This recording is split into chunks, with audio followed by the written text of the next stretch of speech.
Bonjour. Alors oui, je sais, j'ai les cheveux orange. Mais vous remarquez que ça me va très bien. Oui, je flex. Je me suis... franchement, et ils sont bien, hein, parce que genre, j'ai tout décoloré. C'est la première fois que je décolorais toute ma tête. Et j'ai tout recoloré. Et franchement, ils sont en super état pour une décolo.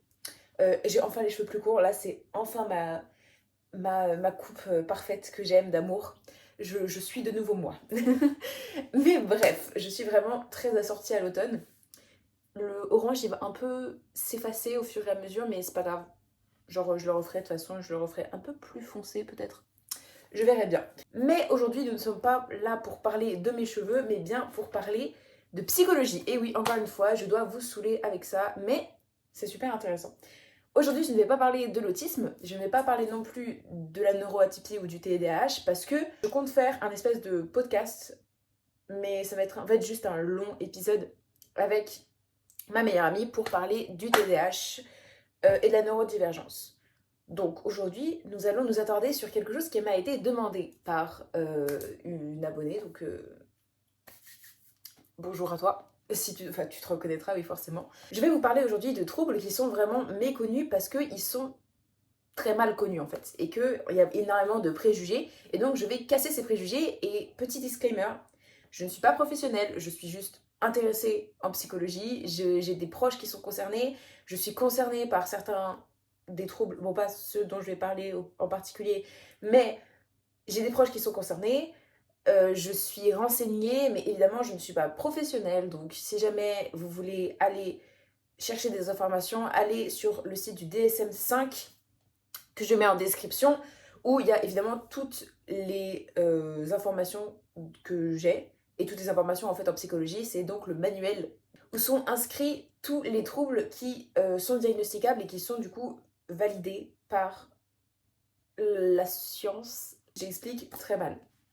Mais donc, nous allons voir 3 troubles aujourd'hui qui sont très très mal connus et donc je veux débunker un petit peu les préjugés parce qu'il y a vraiment des trucs qui m'énervent. Évidemment, je pourrais faire d'autres vidéos où je parlerai d'autres troubles, mais pour l'instant, je vais faire ça parce que ça va déjà être long. Le premier trouble dont je vais parler, c'est le trouble dissociatif de l'identité, TDI. Alors c'est vraiment, je pense, le trouble le plus controversé, qu'on pense vraiment à quoi quand je dis TDI, on dit la folie, la schizophrénie et split. Alors ça n'a rien à voir, parce que déjà split, je suis pas sûre que ce soit une super représentation. Genre j'ai pas regardé, mais de ce que j'ai entendu, c'est pas fifou. Par rapport à la schizophrénie, ça n'a absolument rien à voir, parce que la schizophrénie, c'est un trouble de la personnalité du cluster A. Donc ça n'a absolument rien à voir, parce que du coup, c'est réel dans le TDI.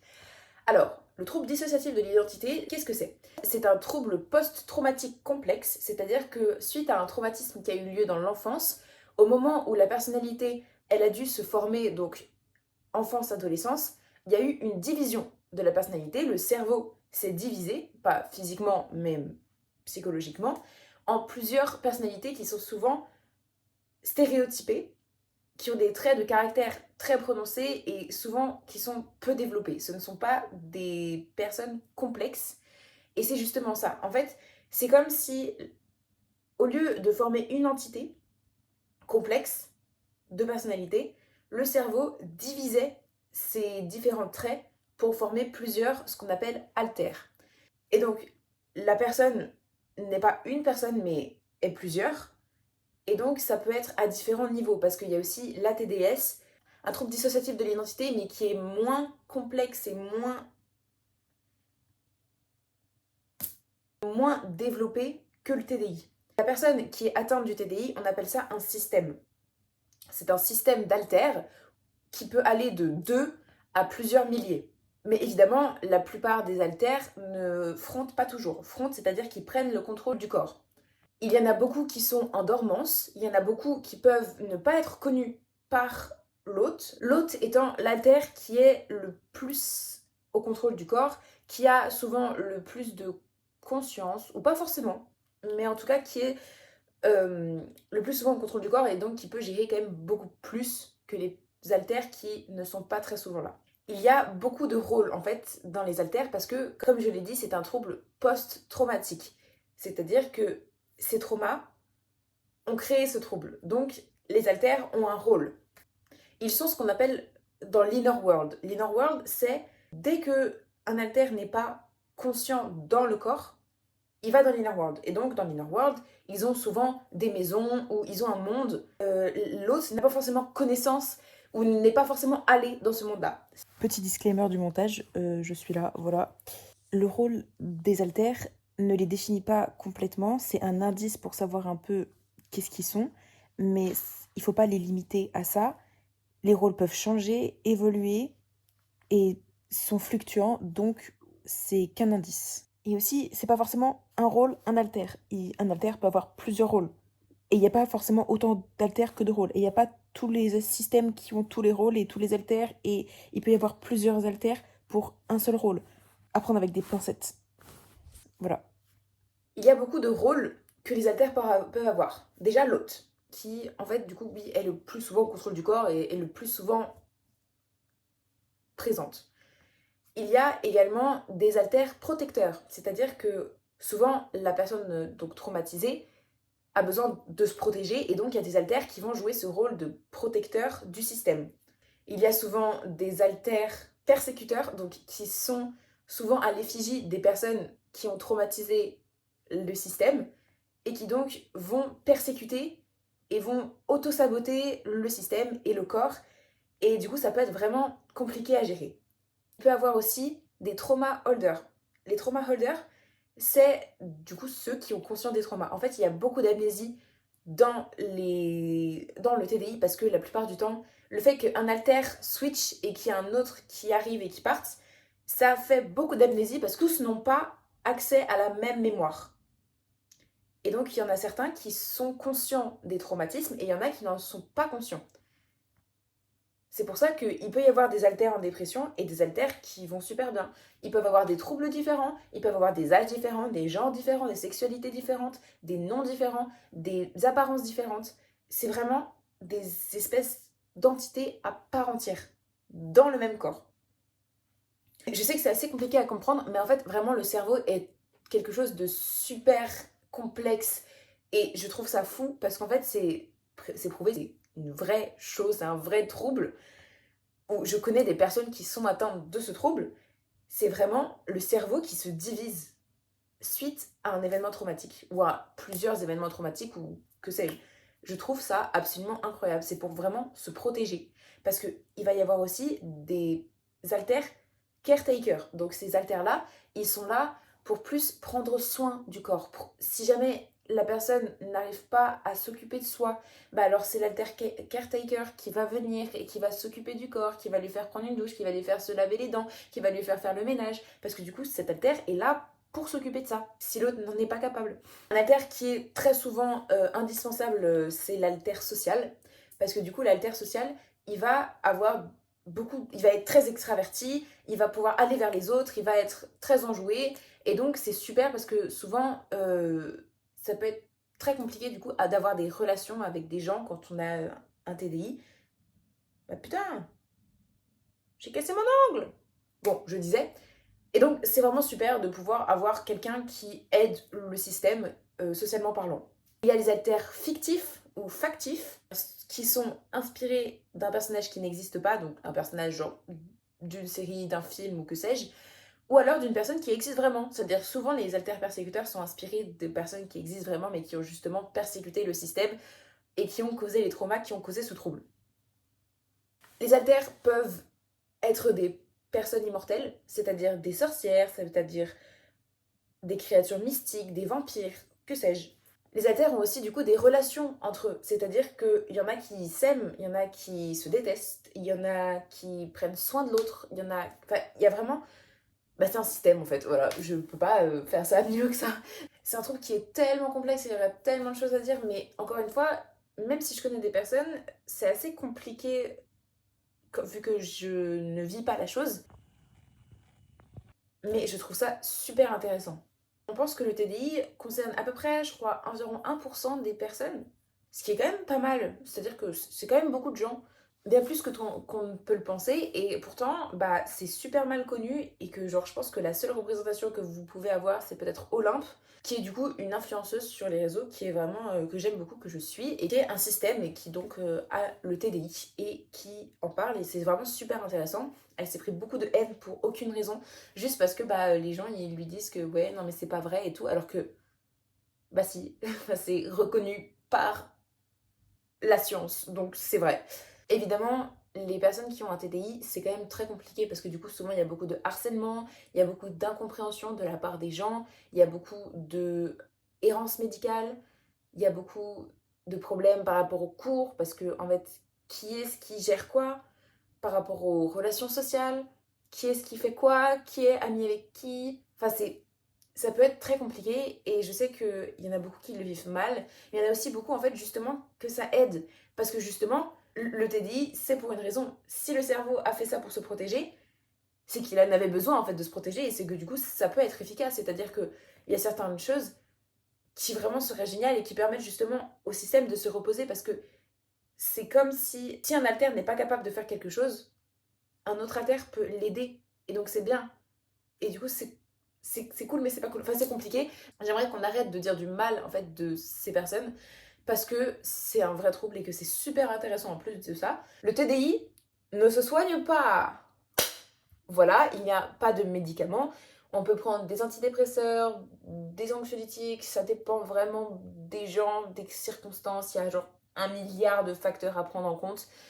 La seule chose étant que pour guérir, entre guillemets, du TDI, il faudrait que tous les haltères fusionnent entre eux, parce que la fusion d'haltères est possible, que ce soit genre entre deux haltères ou entre 15 ou entre tous, pour qu'au final, du coup, en fait, souvent beaucoup de personnes suivent des thérapies pour pouvoir enfin fusionner les haltères et pour que ce soit une personnalité complexe en une entité.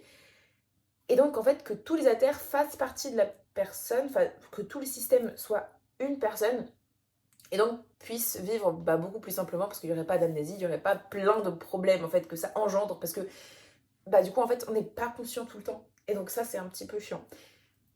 Mais du coup voilà. Le deuxième trouble dont je voulais parler, c'est le trouble bipolaire. Donc la bipolarité, c'est un trouble de l'humeur, au même titre que la dépression par exemple. Être bipolaire, ça ne veut pas dire être lunatique. Breaking news. Ça ne veut pas dire ah mais du coup la personne a changé d'avis ce matin, oh là là elle est trop bipolaire. Non, on arrête s'il vous plaît d'utiliser mal des pathologies, des troubles, enfin ça n'a aucun foutre sens, ça n'a absolument aucune valeur, parce que non, genre en plus c'est discriminant. Alors il y a deux types de bipolarité, ainsi que la cyclothymie, qui est une forme allégée un petit peu de la bipolarité. Si jamais vous vous sentez concerné, n'hésitez pas à faire des recherches, n'hésitez pas à en parler à des proches ou à des professionnels ou que sais-je. La bipolarité de type 2, c'est quand on a des phases hypomaniaques et dépressives, avec des phases dépressives qui sont plus longues que les phases hypomaniaques. Une phase hypomaniaque, c'est une espèce de phase de délire, c'est-à-dire que on se croit le roi du monde, littéralement. On se sent pousser des ailes, on se dit que tout est possible, on a des comportements à risque, mais genre vraiment à risque, c'est-à-dire souvent des consommations d'alcool, des consommations de drogue, ou alors vraiment des choses totalement inconscientes, beaucoup d'impulsivité. Ça peut être vraiment super dangereux, et c'est vraiment, on se sent bien mais un peu trop bien, c'est-à-dire qu'on se sent un peu comme Dieu. Enfin genre c'est vraiment une espèce de phase de délire qui doit durer au moins 4 jours. Mais les phases d'hypomaniaque sont quand même moins puissantes et dangereuses et longues que les phases maniaques, qui sont du coup dans le type 1. Souvent du coup les phases dépressives, donc c'est juste être en dépression, sont beaucoup plus fréquentes et plus courantes et plus longues dans le type 2 que dans le type 1. C'est-à-dire que dans le type 1, il va y avoir quand même beaucoup plus ces phases donc maniaques, où ça va être vraiment des dingueries, enfin vraiment être des comportements à risque, donc c'est pas drôle. Dans le type 1, les phases de dépression sont quand même moins longues, mais sont quand même très longues aussi. Je pense que en fait ça va dépendre des personnes, mais ça peut se balancer entre manie et dépression. Là où le type 2, il va y avoir quand même beaucoup plus de dépression que de phase hypomaniaque. Contrairement à ce qu'on peut penser, les personnes bipolaires ne sont pas forcément dangereuses ou quoi que ce soit, ça va être plus des dangers pour eux-mêmes que des dangers pour les autres. Il y a un traitement pour la bipolarité, ça s'appelle des Régulateur d'humeur. aka du lithium. Oui, ce qu'on met dans les piles. Je sais, c'est assez particulier, mais apparemment ça marche. Donc, parce que souvent les antidépresseurs c'est très dangereux si on est bipolaire, parce que du coup ça déclenche des phases maniaques ou hypomaniaques. Du coup c'est pas terrible. Je crois que les anxiolytiques ça peut marcher dans certains cas. Vous verrez avec un psychiatre si jamais vous pensez être atteint de ce que je raconte. En fait c'est triste parce que je pense que la bipolarité c'est le trouble que les gens connaissent le plus de noms, mais qui ont le moins conscience de ce que c'est. Parce que genre en mode, vraiment, à chaque fois, les gens, ils l'utilisent juste comme pour décrire une personne lunatique. Même pas un tant soit peu. Enfin, genre, même juste une personne qui a changé d'avis. Enfin, ça n'a absolument rien à voir avec le trouble. Enfin, genre, je pense qu'on se rend pas compte des dingueries qu'on peut faire, genre, sous hypomanie ou manie. Enfin, c'est pas drôle. En plus, genre, en mode, c'est des vraies phases dépressives qui peuvent être suicidaires. Enfin, c'est des gros trucs. Enfin, c'est pas le dimanche matin, je me réveille, j'ai envie de chocolat, et le lundi, bah, j'aime pas le chocolat noir en fait. Enfin, ça n'a rien à voir. Nous arrivons donc au troisième trouble dont je voulais parler aujourd'hui, le trouble de la personnalité antisociale, c'est-à-dire ce qu'on appelle psychopathe. Alors, ce terme, il est un peu controversé, il est toujours utilisé dans la science, mais je suis vraiment pas fan de ce terme. Du coup, je préfère utiliser le terme personnalité antisociale. C'est donc un trouble de la personnalité du cluster B, qui est pas du tout ce qu'on peut penser. À chaque fois qu'on dit psychopathe, on va penser à quoi?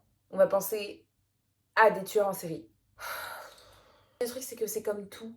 Oui, il y a beaucoup de tueurs en série qui ont des pathologies, dont la personnalité antisociale. Mais non, ça ne veut pas dire que toutes les personnes atteintes de la personnalité antisociale sont des tueurs en série. Waouh, breaking news! Ça se voit que je suis saoulée, je crois. La personnalité antisociale, c'est pas un fou. D'ailleurs, en plus, ce terme, ça n'a aucun foutre sens. Genre fou, ça veut rien dire en fait.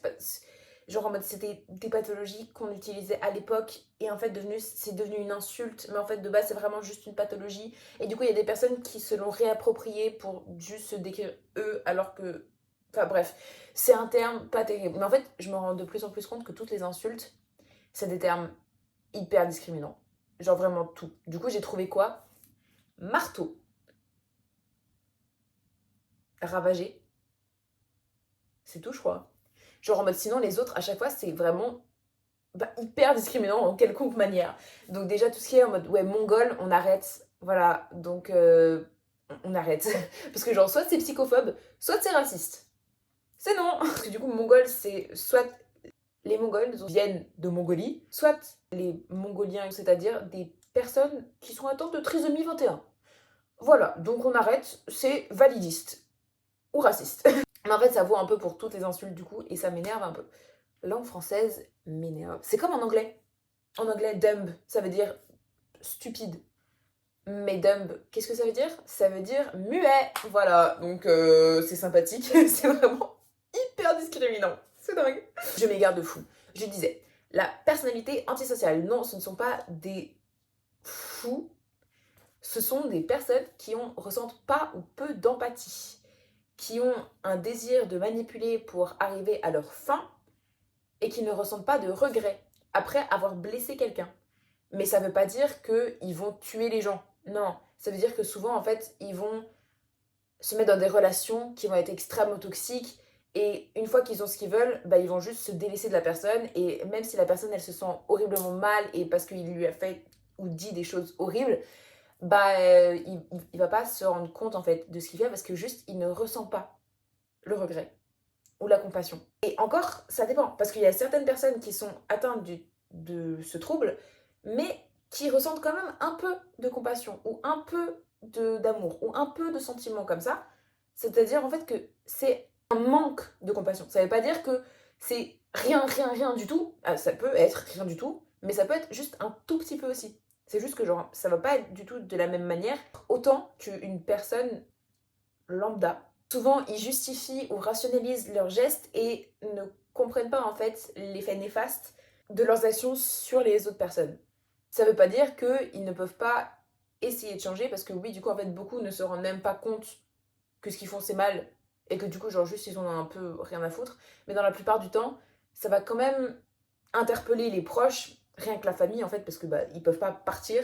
Et s'ils ont s'ils ont des familles compétentes et bienveillantes, ils peuvent aller en thérapie, ils peuvent aller chez des psys, ils peuvent comprendre en fait ce qui va pas. Enfin, ce sont des humains, quoi. Ça reste quand même des gens. C'est-à-dire que les déshumaniser, ça ne sert à rien. Et que ils sont quand même aidables. Après, je pense pas qu'il y ait de traitement quelconque. Je pense qu'il y a juste une thérapie qui est possible pour justement en fait se rendre compte un petit peu de l'empathie que les gens ils ont et du fait que non, faire du mal aux gens, c'est pas bien. En fait, c'est un trouble qui a beaucoup une mauvaise connotation, alors que non, c'est pas tous des tueurs en série. Loin, loin, loin de là, au fait. C'est juste que il y a beaucoup de tueurs en série qui sont personnalités antisociales. Quoique, il y a beaucoup de tueurs en série qui peuvent être de plein de pathologies différentes. D'ailleurs, oh putain, il faut que je fasse un épisode là-dessus en fait, parce que je suis totalement fan de la criminologie. Il faut que je fasse un épisode qui lie criminologie et psychologie. Je ferai ça, promis. En fait, je suis de plus en plus persuadée que l'humain n'est jamais méchant. Et qu'en fait, ça n'existe que dans les films, les méchants. Et qu'en fait, à chaque fois, ce sont seulement des personnes qui ont des troubles ou qui sont un peu corrompues par la société ou alors qui ont genre des raisons en fait à leurs actes. Et en fait, j'ai beaucoup trop d'empathie et de compréhension pour les gens. Et que je pense qu'il faut vraiment qu'on arrête de diaboliser en fait les criminels. Parce qu'à chaque fois, il suffit de pas beaucoup de recherches en fait pour se rendre compte un peu du pourquoi, du comment. Les grands méchants loups, c'est seulement dans les livres et dans les films. Et qu'on est tous juste humains en fait. Même les plus grosses ordures de cette terre, il y a quand même une raison, c'est-à-dire la société. C'est pas pour autant que ça justifie tous les actes. Je dis absolument pas ça. Hein. Ça, c'est. Non. Ce que je dis, c'est que tous les actes sont explicables, pas justifiables. Parce qu'on est quand même maître de nos actions. Et à partir du moment où on porte préjudice à autrui, il y a quand même une barrière qui a été franchie et c'est quand même pas ok. C'est juste que genre en mode, je peux comprendre le pourquoi du comment. Et je pense que ça, c'est important. Parce que genre, ça n'existe pas une personne qui agisse sans aucune raison. Et même si la personne agissait sans aucune raison, il y aurait quand même une raison en fait de pourquoi elle agit sans réfléchir. Je sais pas si c'est clair, mais pour moi c'est clair. En fait, ça m'intéresse trop. Il faudrait que je fasse plusieurs épisodes parce qu'il y a beaucoup trop de choses à dire, mais je peux pas tout faire en une vidéo. Si jamais quelqu'un vous confesse qu'il a un trouble, faites des recherches et ne partez pas de préjugés. Et s'il vous plaît, on peut arrêter les insultes qui sont hyper discriminantes, ça serait sympathique. Et si jamais vous pensez que vous êtes atteint d'une pathologie quelconque, allez vous renseigner. Parce que c'est toujours mieux de se guérir et d'aller mieux. Voilà, j'ai pas d'autres mots de la fin. Prenez soin de vous en fait. Et prenez soin des autres. Et soyez compréhensifs. Ciao, peace.